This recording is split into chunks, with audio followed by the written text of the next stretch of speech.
12h-13h, le club de l'été. Julien Pichenet. Avec notre invité Bernard Werber qui vient nous présenter ce spectacle qui tournera à partir du mois d'octobre dans toute la France et notamment à Paris. Ce sera sur la scène de l'Olympia. Ah oui, ça c'est vraiment... Juste avant Noël, le 20 décembre, vous allez faire l'Olympia, Bernard Werber. Oui, pour moi c'est vraiment l'apothéose parce que l'Olympia c'est une salle mythique. C'est un endroit où il y a quand même les plus grands artistes qui sont venus. Et je l'ai déjà fait l'année dernière. L'année dernière, parce que le spectacle, il tourne quand même depuis 4 ans, mais il a pas arrêté de s'améliorer. Là, il a une version encore plus affinée. L'Olympia, ce qui se passe, c'est que l'endroit respire de l'énergie de tous les gens qui sont venus ici. Je suis pas du tout mystique, je suis pas du tout même croyant, mais je suis dans l'expérimentation. Et quand j'avais fait la première fois à l'Olympia, j'ai senti que il y a quelque chose qui se passe de magique dans la salle. Et quand la salle est remplie et que tout le monde se met à chanter comme je propose ce que je propose à un moment, tout le monde crée une sorte de chorale. Je peux vous dire que ça résonne et il y a un truc magique qui se passe. J'aime bien cette notion d'égrégore, c'est-à-dire on forme une sorte de bulle d'esprit de tous les gens qui sont là, et qui se met à vibrer et qui nourrit les gens et en même temps, les gens nourrissent cette énergie et cette énergie les nourrit en retour. Oui, voilà, ça va paraître très très bizarre. Dans ce spectacle Vie, vous nous l'avez dit tout à l'heure, vous invitez les spectateurs à se replonger dans leurs souvenirs d'enfance. Le vôtre, l'un de vos plus vieux souvenirs, un souvenir de piano avec votre maman. Vous auriez peut-être pu aussi dire ce souvenir. J'ai envie de vous poser la question. Et vous, c'est quoi votre plus ancien souvenir d'enfance? C'est forcément un souvenir à table, forcément. Moi qui apparemment ne pense qu'à manger, d'après les dires des uns et des autres, ce sont des sensations effectivement très anciennes, sans doute liées effectivement à des sensations maternelles avec précis. Oui, plein, mais pas. Alors vous m'étonnez beaucoup parce qu'un souvenir à 1 an.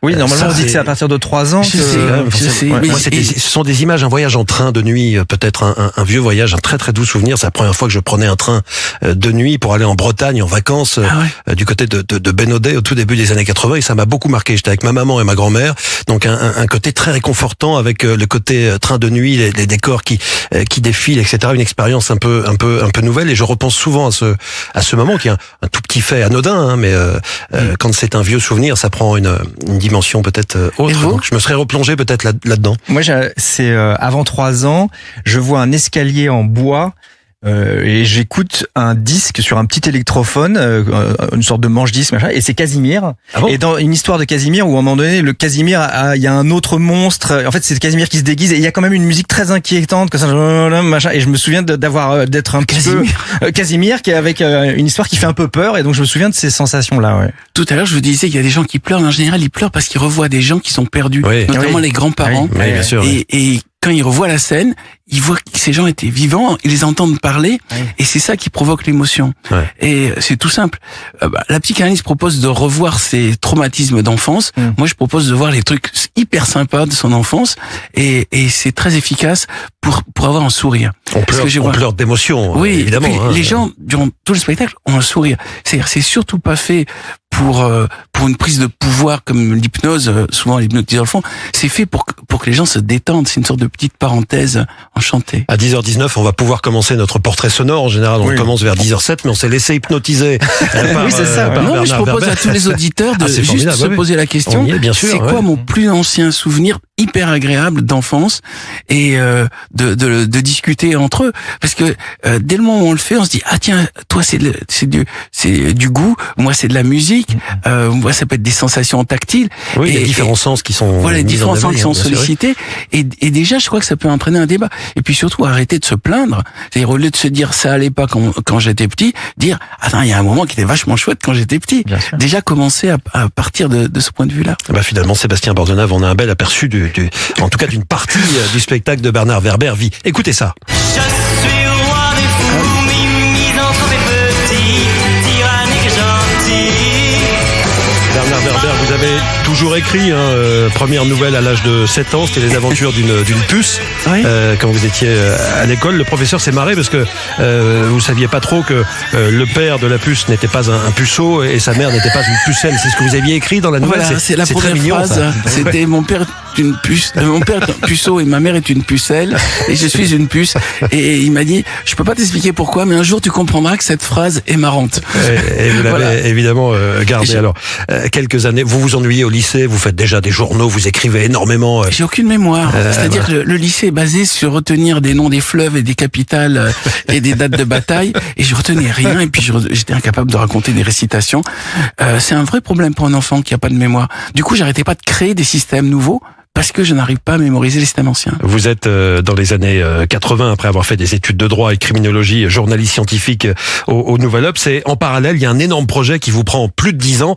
C'est l'écriture de ce premier roman, Les Fourmis, qui a été vendu à 2 millions d'exemplaires en France et des millions et des millions à travers le monde. Et apparemment, j'ai appris que vous écoutiez régulièrement Le Roi des Fourmis, Michel Polnareff, en écrivant ce livre. C'est vrai ou vous l'avez écouté une fois comme ça ou c'est pour la blague? Je l'écoutais un peu. J'écoutais surtout beaucoup de musique de films quand j'écrivais, parce qu'il faut pas qu'il y ait de paroles. S'il y a des paroles, j'écoute les paroles.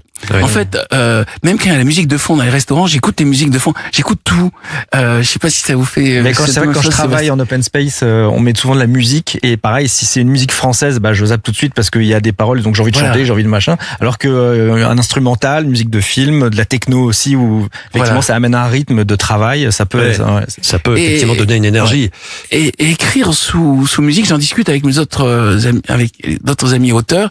Il y en a ceux qui travaillent en silence et ceux qui travaillent en musique. Et c'est vraiment intéressant de voir. Moi, je vois ça comme une vague, la musique, et on pose son surf de création dessus, et on se laisse porter, et ça nous amène très très loin et sans fatigue. C'est-à-dire, ça devient plus un travail intellectuel, ça devient un travail naturel d'expression.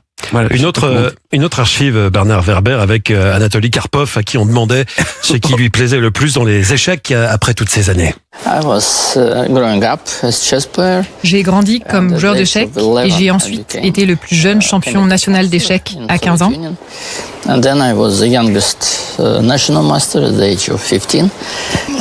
J'aime juste jouer aux échecs et inventer des idées. Et les résultats ont été importants pour moi au début, mais c'était juste parce que j'aimais ça et j'aimais rivaliser avec les autres joueurs. Alors, pour bien vous connaître, Bernard Werber, il faut savoir que vous aimez les jeux, J'ai joué les jeux de rôle. avec Karpov. Vous avez joué avec Karpov, c'est pour ça qu'on passe.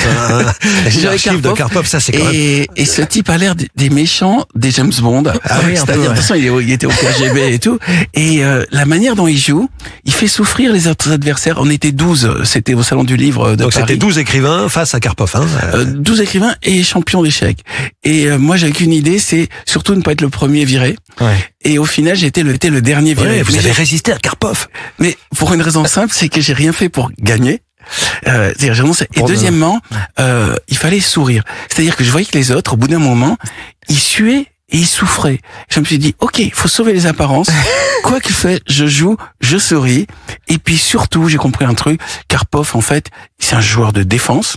Donc, il ne fait aucune attaque. Il faut surtout pas l'attaquer. Il faut attendre que lui vienne attaquer. Et c'est pour ça que j'ai tenu. C'est-à-dire qu'au bout d'un moment, j'ai compris, dès que j'avance une pièce, elle se fait dissoudre. Donc, je bouge plus, j'attends. Et c'est comme ça que j'ai tenu longtemps. Après, toutes les télévisions russes sont venues me demander comment j'ai pu résister autant de temps. C'est simple, en faisant rien et en renonçant à gagner, on tient plus longtemps. Ça reste une expérience évidemment incroyable. Karpov, Kasparov, ces grands duels dans les années 80.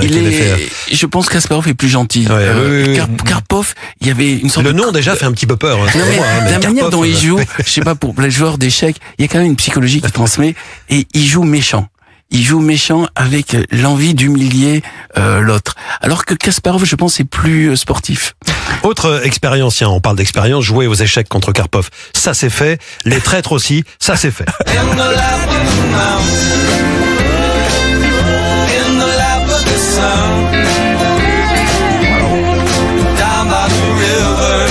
On disait, vous aimez les jeux, les échecs, les jeux de rôle. En 2022, vous participez à la première saison de l'émission Les Traîtres. Vous avez raconté que cette expérience a été plutôt traumatisante parce que vous êtes fait enterrer vivant pendant 45 minutes. Non, c'était pas traumatisant, au contraire. C'était traumatisant de savoir se faire enterrer comme ça, non, c'est pas. Non, parce qu'il y avait. Non, c'est un lundi matin.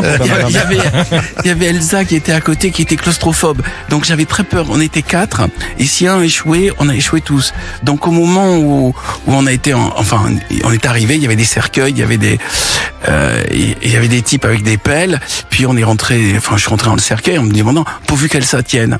Et au moment où on est dedans, il y a plusieurs informations qu'on a. La première, c'est que quand on met les clous sur la couvercle, c'est assourdissant à l'intérieur. La deuxième, c'est qu'il y a des moucherons qui sont avec vous. Ils font un bruit pas possible à l'intérieur du cercueil.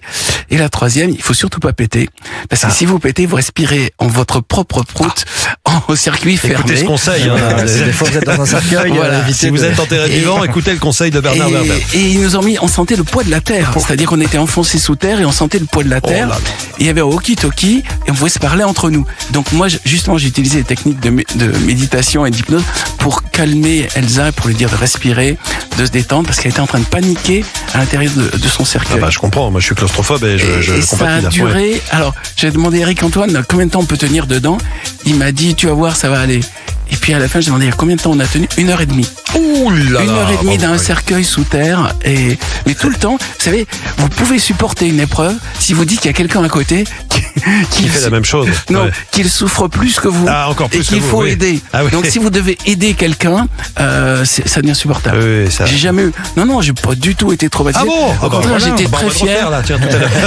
On va le faire avec vous là cette fois-ci, puisque vous l'avez pas fait. C'est vrai que ça fait penser à ce film Buried, avec un homme qui est enterré vivant et qui doit passer des coups de fil pour essayer de s'en sortir. Alors qu'il a plus beaucoup de batterie. Tellement souhaité que le film termine bien. Oui, mais non, en fait, on va pas le dire pour ceux qui l'ont pas vu, mais c'était la musique du film qu'on a entendu juste avant. Tiens, le Plic-Ploc, il est là, Bernard Werber, écoutez.